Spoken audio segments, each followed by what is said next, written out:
ഇനി ഞാൻ നിങ്ങളോട് പറയട്ടെ, ഈ മൗലവിയെ വിശ്വസിക്കാൻ മുസ്ലിമീങ്ങൾക്ക് കൊള്ളുമോ എന്ന് എന്റെ പ്രസംഗത്തിന്റെ ബാക്കിയും കൂടി പൂർണ്ണമായി കേട്ടിട്ട് മുസ്ലിമീങ്ങൾ തീരുമാനിക്കുക. വെക്കുമോനെ, ഇവിടെ അദ്ദേഹം പറഞ്ഞ വിഷയങ്ങളൊന്നും വിട്ടുപോകുമെന്ന് നിങ്ങൾ കരുതില്ല. ചിലർക്ക് ഒരു ടെലിഫോണിന്റെ മസലയുണ്ട്, മൊബൈൽ ഫോണിന്റെ മസല. ഇൻഷാ അല്ലാഹ് മസല ഞാൻ മൗലവിയെ പഠിപ്പിക്കും. വേറെ ഒന്ന്, കാന്തപുരം ഉസ്താദ് അവതാരിക എഴുതിയിട്ടുണ്ടോ ഇല്ലേ എന്ന ഒരു ചർച്ചയുണ്ട്. അത് ഇൻഷാ അല്ലാഹ് മൗലവി കാണിച്ച തട്ടിപ്പ് ഞാൻ നിങ്ങൾക്ക് വ്യക്തമായി കാണിച്ചു. അതുപോലെ വേറൊരു മസല, ഞാൻ ആയത്ത് ദുർവ്യാഖ്യാനം ചെയ്തു, ആയത്ത് ആദ്യ ഭാഗം കട്ടു, അവസാന ഭാഗം കട്ടു, അങ്ങനെയൊക്കെ ചെയ്തു എന്ന് പറഞ്ഞിട്ട് വേറൊരു പ്രശ്നമുണ്ട്. ഇൻഷാ അല്ലാഹ് അതും ഞാൻ കേൾപ്പിച്ചു. അങ്ങനെ തുടങ്ങി അദ്ദേഹം ഇവിടെ പറഞ്ഞ ഒരു വിഷയവും ഞാൻ മനഃപൂർവ്വം വിട്ടുപോകുകയില്ല. അഥവാ ഞാൻ വിട്ടുപോയിട്ടുണ്ടെങ്കിൽ നിങ്ങൾ ആരെങ്കിലും ചൂണ്ടിക്കാണിച്ചാൽ അതിന്റെ മറുപടി ഇൻഷാ അല്ലാഹ് ഞാൻ ഉൾപ്പെടുത്തിയിട്ടുണ്ട്. കണ്ടോ, മനഃപൂർവ്വം വിട്ടുപോകില്ല. വല്ലതും വിട്ടുപോയിട്ട് നിങ്ങൾ ചൂണ്ടിക്കാണിച്ചാൽ ഞാൻ പറയുന്നവരെ ഞാൻ പറഞ്ഞിട്ട് അതൊക്കെ അയാൾ ക്ലിപ്പിംഗ് അങ്ങോട്ട് കട്ടിട്ട് ഇയാൾ പറഞ്ഞു ഒന്നും വിടൂല എന്നാ പറഞ്ഞത്, എന്നിട്ട് ഇതിന്റെ മറുപടി പറഞ്ഞിട്ടില്ല. അതുകൊണ്ട് മുനാഫിഖുൻ ഖാലിസുൻ, പേരോട് മുനാഫിഖാണ് ഫത്വ. നിങ്ങൾ ആലോചിച്ച് നോക്ക്. ഇദ്ദേഹം ഇങ്ങനെ പച്ചയായി ആയിരക്കണക്കിന് ആളുകൾ നാദാപുരത്ത് വെച്ച് എന്നിൽ നിന്ന് കേട്ട ഒരു പ്രസംഗം, ലക്ഷക്കണക്കിന് ആളുകൾ വിദേശ നാടുകളിൽ മുഴുവനും സീഡിയിലൂടെ കേട്ട ഒരു പ്രഭാഷണം. അൽഹംദുലില്ലാഹ് എന്നൊരാൾ വിളിച്ചിട്ട് പറഞ്ഞു സൗദി അറേബ്യയിൽ നിന്ന്, ഉസ്താദേ നിങ്ങൾ പ്രസംഗം, ഇപ്പോഴത്തെ പ്രസംഗം കേട്ടിട്ട് ഒരുപാട് ആളുകൾ മുജാഹിദിൽ നിന്ന് മാറിയിട്ടുണ്ട് എന്ന് പറഞ്ഞു. ഷാർജ എന്ന ചെറുപ്പക്കാരൻ വിളിച്ചിട്ട് എന്നോട് പറഞ്ഞു 10 കൊല്ലം മുമ്പ് പ്രസംഗിക്കേണ്ടിയിരുന്നു ഉസ്താദേ ഇത്, എങ്കിലും ഒരുപാട് ആൾ രക്ഷപ്പെട്ടു എന്ന് ഇയാളെ ചെറിൽ നിന്ന്. അങ്ങനെ എല്ലാ സ്ഥലത്തും എത്തിയ ഈ പ്രസംഗം, അത് ഇതേ നാദാപുരത്ത് വന്നിട്ട് എന്റെ പ്രസംഗം അതിന്റെ പ്രസക്തമായ മനഃപൂർവ്വം എന്ന ഭാഗവും വിട്ടുപോയിട്ടുണ്ടേ നിങ്ങൾ ചൂണ്ടിക്കാണിച്ചാൽ ഞാൻ പറയുന്ന എന്ന ഭാഗവും അത് കണ്ടിട്ട് എന്റെ പ്രസംഗം ക്ലിപ്പ് കാണിച്ചിട്ട് ഇയാൾ മുനാഫിക്കാണ് എന്ന് ഇവിടെ വന്ന് പറയുന്ന ഈ മൗലവി ഖുർആനിന് അർത്ഥം പറയുമ്പോൾ, ഹദീസിന് അർത്ഥം പറയുമ്പോൾ, ഇമാമിങ്ങളെ കിതാബ് വായിക്കുമ്പോൾ, പുസ്തകം വായിക്കുമ്പോൾ അദ്ദേഹം എത്ര കക്കൂന്നാണ് നിങ്ങൾ മനസ്സിലാക്കുന്നത്, എത്ര വഞ്ചിക്കുന്നാണ് മനസ്സിലാക്കുന്നത്. ഇവിടെയാണ് നിങ്ങൾ നിഷ്പക്ഷമായി ചിന്തിക്കേണ്ടത്. ഈ മൗലവിമാരെ വിശ്വസിച്ചിട്ട് നിങ്ങൾ ആഖിറം പണയപ്പെടുത്താമോ?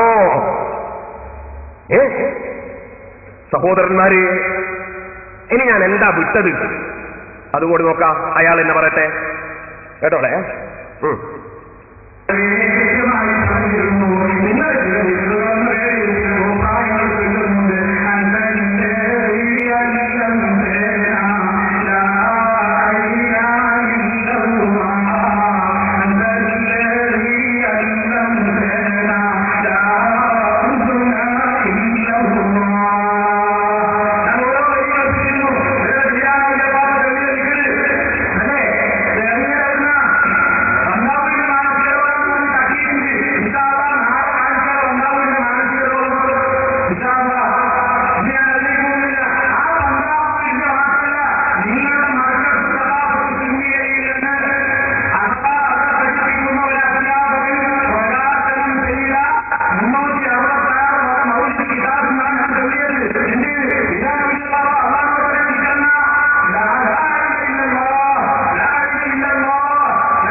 കേട്ടില്ലേ നിങ്ങളൊക്കെ? എന്തൊരു കോലുണ്ട്. എന്താണ് ഇയാളെങ്ങാനും ഒരു ഗാനമേളക്ക് പോയിരുന്നെങ്കിൽ അല്ലേ? എന്നാൽ ഇനി ആ വിഷയം പറയാം. ബീരാൻ ഔലിയപ്പാപ്പ എന്ന് പറഞ്ഞ് ഒരു ഒലിയുണ്ട്. ആ ഒലിഞ്ഞ് അദ്ദേഹം മജ്ദൂബായിരിക്കാം, അല്ലാതെ ആയിരിക്കാം, അത് വേറൊരു വിഷയം. ആ വലിയ ചിലപ്പോ ഇങ്ങനെ പറയും, എന്ത് ലാ കണ്ണ ഇല്ലല്ല, ലാ മൂക്ക ഇല്ലല്ല, ഇങ്ങനെ പറയും. അതിന്റെ അറബിയാണ് ലാ ഐന ഇല്ലല്ല, ലാ അംഫ ഇല്ലല്ല. ഇങ്ങനെ അദ്ദേഹം പറഞ്ഞത് എന്തുണ്ട്? ഒരു മൗലൂദ് കിതാബിലുണ്ട് പോലും. മൗലൂദ് കിതാബ് എന്ന പേരിൽ അച്ചടിച്ച് വരുന്നതിലുള്ള എല്ലാ കാര്യങ്ങളും ഏറ്റെടുക്കുന്ന ആളൊന്നുമല്ല ഞാൻ, അതിന്റെ വിഷയം. അതേസമയം ഈ മൗലൂദ് കിതാബ് മർക്കസിലെ ഒരു അധ്യാപകൻ പ്രകാശനം ചെയ്തു പോലും.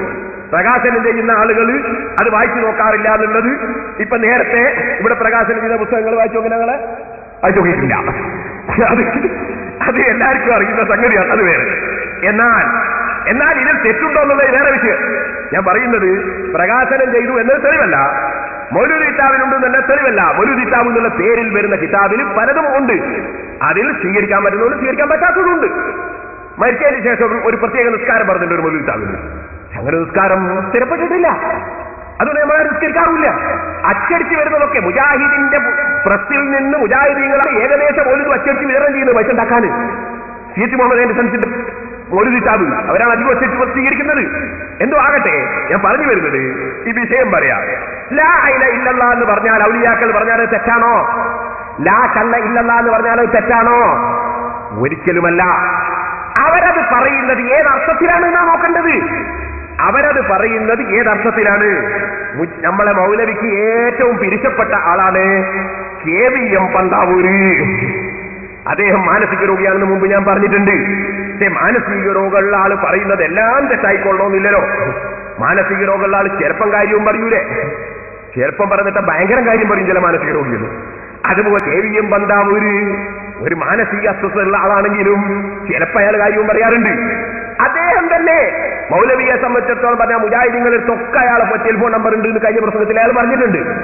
അത് ഞാൻ മുമ്പ് ഉദ്ധരിച്ചിട്ടുണ്ട്.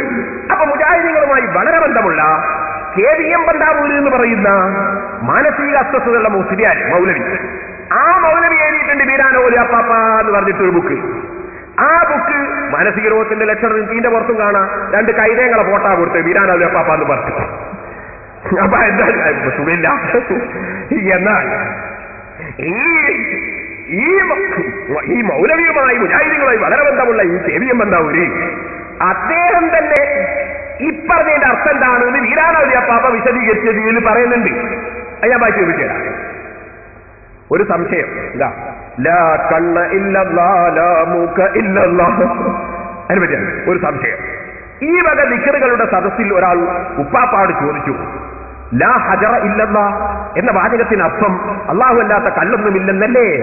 ഉപ്പാപ്പ ഒന്ന് ചിരിച്ചു. എന്നിട്ട് ചോദിച്ചു, കല്ലിനെ കണ്ടാൽ അള്ളാഹുവിനെ ഓർമ്മ വരാറില്ലേ? കല്ലിനെ കണ്ടാൽ അള്ളാഹുവിനെ ഓർമ്മ വരാറില്ലേ? അതിനർത്ഥം കല്ല് അള്ളാഹുവാണെന്നാണോ? അള്ളാഹുവിനെ നമുക്ക് ഈ കല്ലും കാണിച്ചു തരുന്നില്ലേ? അതെങ്ങനെ? പുക കണ്ടാൽ അതിനു പിന്നിൽ തീയുണ്ടെന്ന് മനസ്സിലാവാത്ത മണ്ടന്മാരുണ്ടാകുമോ? തവളയുടെ ചാട്ടം കണ്ടാൽ പിന്നിൽ പാമ്പുണ്ടെന്ന് മനസ്സിലാക്കലാണ് ബുദ്ധി. ചില വിഡ്ഢിക്കൂഷ്മാണ്ഡങ്ങൾ വില്ലു പിന്നോട്ട് വളയുന്നത് കാണുമ്പോൾ മനസ്സിലാക്കുക തോറ്റ് പിന്മാറുകയാണെന്നാണ്. വില്ലു പിന്നോട്ട് എത്ര കണ്ട് വളയുന്നുവോ അത്ര കണ്ടധികം ശക്തിയിൽ അമ്പ് മുന്നോട്ട് വരുമെന്ന് മനസ്സിലാക്കുന്നവർ ബുദ്ധിമാന്മാർ. അവർ മാത്രം രക്ഷപ്പെടും, മറ്റുള്ളവർക്ക് അമ്പേൽക്കും. അതേറ്റ ശേഷമാണ് അവർക്ക് സൽബുദ്ധി തോന്നുക. മനസ്സിലായോ? മനസ്സിലായി. ഇതെന്താണ്? വീരാനൗലി അപ്പാപ്പാനോട് ചോദിച്ചതാണ്. ലാ ഹജറ ഇല്ലല്ലാഹ് എന്ന് പറഞ്ഞാല് അതെന്ത് ദിക്റാണ്? ഇതിന് മൂപ്പര് പറഞ്ഞ മറുപടി എന്ത്? ലാ ഹജറ ഇല്ലല്ലാഹ് എന്ന് ഞാൻ പറഞ്ഞതിന്റെ അർത്ഥം നിങ്ങൾക്ക് മനസ്സിലായില്ല. എന്താ ഞാൻ പറഞ്ഞതിന്റെ അർത്ഥം? കല്ലും അള്ളാഹുവിനെ അറിയിക്കുന്നുണ്ട്. അപ്പൊ അള്ളാഹു ലാ ഹജറ എന്ന് പറഞ്ഞാൽ കല്ല് ഇല്ല, ഇല്ലല്ലാഹ് അള്ള മാത്രമേ ഉള്ളൂ. കല്ല് അള്ള ഉണ്ടാക്കിയിട്ടുണ്ടായത്, അതൊരുള്ളതിൽ പറയാനില്ല, അത് ഉള്ളതിൽ പറയാനില്ല. അവിടെ ലാ ഹജറ കല്ല് ഇല്ല, ഇല്ലല്ലാഹ് അള്ള മാത്രമേ ഉള്ളൂ. ഇത് ഔലിയാക്കൾ സാധാരണ പറയുന്നതാണ്, ഞങ്ങളും സാധാരണ ചൊല്ലുന്നതാണ്. ഔലിയാക്കൾ കേട്ടിട്ട് ലാ മൗജൂദ ഇല്ലല്ലാഹ് എന്താണ് അതിന്റെ അർത്ഥം? ലാ മൗജൂദ ഒരു സാധനവും ഇല്ല, ഇല്ലല്ലാഹ് അള്ളയല്ലാതെ ഇല്ല. അപ്പൊ ഞാനില്ലേ? ഉണ്ട്. പക്ഷേ ഞാനിപ്പറഞ്ഞതിന്റെ അർത്ഥം എന്താണ്? ഞാനൊരുള്ളതിൽ പറയാനില്ല, ഞാനൊരുള്ളതിൽ പറയാനില്ല. എന്നെ അള്ളാഹു ഉണ്ടാക്കിയിട്ടുണ്ടായതാണ്. അള്ളാഹു നശിപ്പിച്ചാൽ നശിക്കുന്നതാണ്. ഓരോ സെക്കൻഡിലും അള്ളാഹുവിൽ പ്രതീക്ഷയർപ്പിച്ച് അവനെ ആശ്രയിച്ച് നിൽക്കുന്നവനാണ്. അള്ളാഹ് അങ്ങനെയല്ല. അല്ലാഹു അഹദ്, അല്ലാഹു സമദ്.